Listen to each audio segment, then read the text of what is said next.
చూసారు కదా ఎంత కరకరలాడుతున్నాయో పప్పు చోగడీలు. నాకైతే భలే ఇష్టం అండి ఇవి. మీలో ఎంతమందికి ఇష్టమో నాకైతే కమెంట్ చేయండి. పిల్లలకైతే రోజువారీ స్నాక్స్ ఏం పెట్టాలో ఏం చేయాలో అర్థం అవ్వట్లేదు అసలు.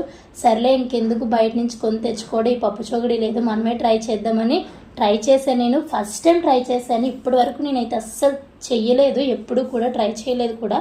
ఫస్ట్ టైం ట్రై చేశాను కానీ చాలా పర్ఫెక్ట్గా వచ్చాయి. చాలా నచ్చాయి నాకైతే, కరకరలాడుతూ మంచి టేస్టీగా. నేనైతే ఫుడ్ కలర్ అది ఏమీ యాడ్ చేయలేదు. బయట కొనేవాళ్ళు ఫుడ్ కలర్ యాడ్ చేస్తారు అని తెలుసు, ఎవరో చెప్తుంటే విన్నాను. నేనైతే ఎలాంటి ఫుడ్ కలర్ యూజ్ చేయలేదు. వరిపిండితో చేశాను, కొంచెం మైదా అయితే యాడ్ చేశాను, అది షేప్ కోసం అని చెప్పి. నాకైతే అబ్బా భలే నచ్చాయండి. మీకు ఈ రెసిపీ కావాలంటే నేను లింక్ షేర్ చేస్తాను, డిస్క్రిప్షన్లో లింక్ ఇస్తాను. నాకు చిన్నప్పటి నుంచి ఈ పప్పు చోగడీలు అంటే చాలా ఇష్టం.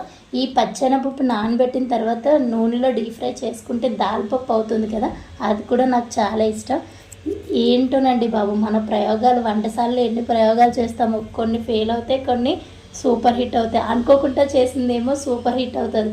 అన్ని ప్రాసెస్ తెలుసుకొని జాగ్రత్తగా ఒకటి చేసిందేమో అట్టర్ ఫ్లాప్ అయిపోద్ది. నా లైఫ్లో అయితే అలా చాలా జరిగాయి. సర్లే ఖాళీగా ఉన్నాం కదా 2 నిమిషాలు ఏదో ఒకటి చేద్దాంలే అని చేసేది చాలా బాగా వస్తుంది.